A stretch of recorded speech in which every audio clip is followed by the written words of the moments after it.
Arrête de changer d'employé tout le temps. Arrête de changer des vendeurs dans ta boutique comme si c'était les caleçons que tu changes. Le problème, ce n'est pas toujours eux. C'est peut-être toi le problème en fait. Je te dis pourquoi à la suite de cette vidéo.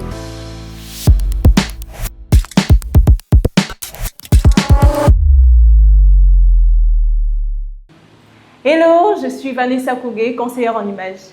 Et dans ce programme, nous parlons de conseils en images, de vente, mais aussi de relations clients. Tu passes tout ton temps à changer de vendeur à la moindre plainte de tes clients.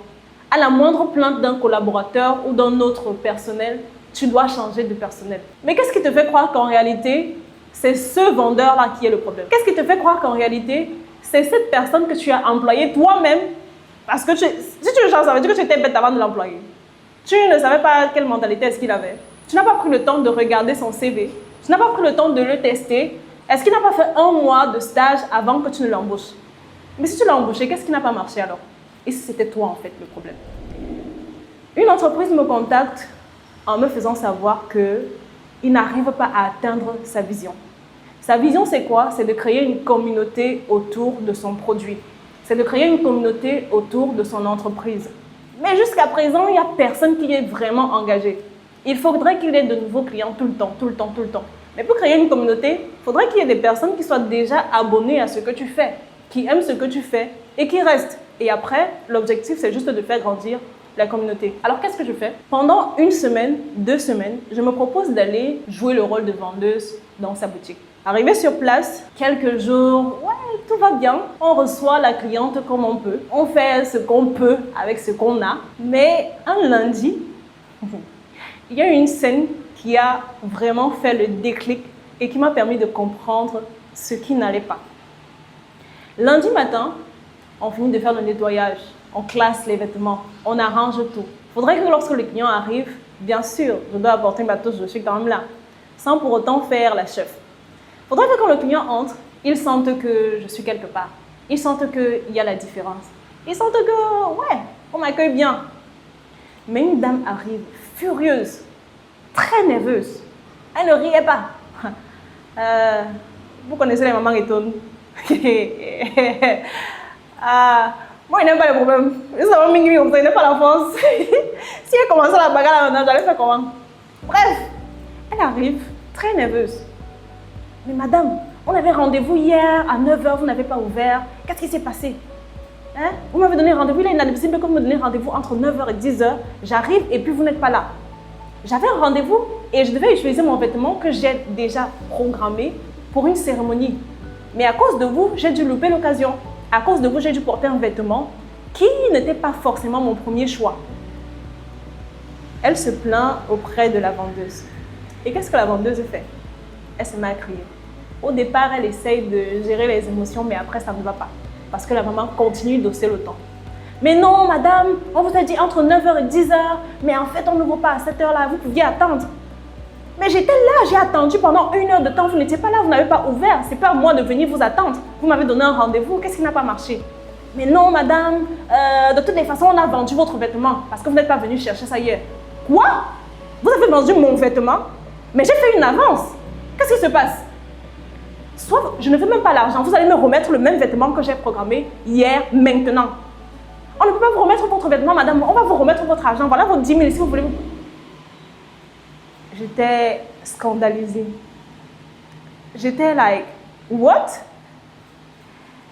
Ne pouvant pas regarder la scène jusqu'à la fin sans dire mot, c'est vrai que j'avais peur parce que si la femme là continuait de se mettre en colère et que la gifle arrivait. Donc, je demande à la vendeuse de se calmer et d'aller un peu de côté, je vais gérer la cliente. J'essaie de faire comprendre à la cliente que non, c'est juste un petit souci, on a eu un retard dans l'ouverture et vraiment nous sommes navrés. En réalité, c'est vrai, elle a raison, ce n'était pas à elle de nous attendre. Vu qu'on lui a donné rendez-vous entre 9h et 10h, on était censé ouvrir à cette heure-là. D'ailleurs, d'habitude, c'est à cette heure qu'on ouvre. C'est juste qu'on a eu quelques soucis avec les clés et tout. J'essaie d'inventer une histoire vu que je n'étais même pas censée être là le dimanche-là. Mais quand la dame se met à m'expliquer, elle me dit non, il faut renvoyer cette fille. Vous avez vu comment est-ce qu'elle me parle? C'est inadmissible qu'elle me parle comme ça. On réussit à calmer la dame.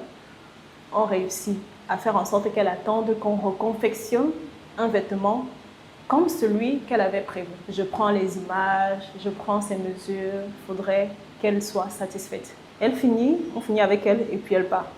Par derrière, la vendeuse me fait savoir, non, vous ne pouvez pas accepter que les clients viennent mal parler comme ça aux vendeurs en boutique juste parce qu'elle a de l'argent. Elle a raison de se comporter comme ça.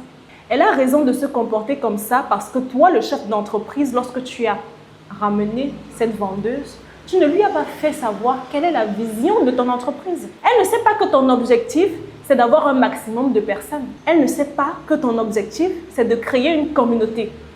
Parce que si elle le savait, elle allait travailler sur ses lacunes.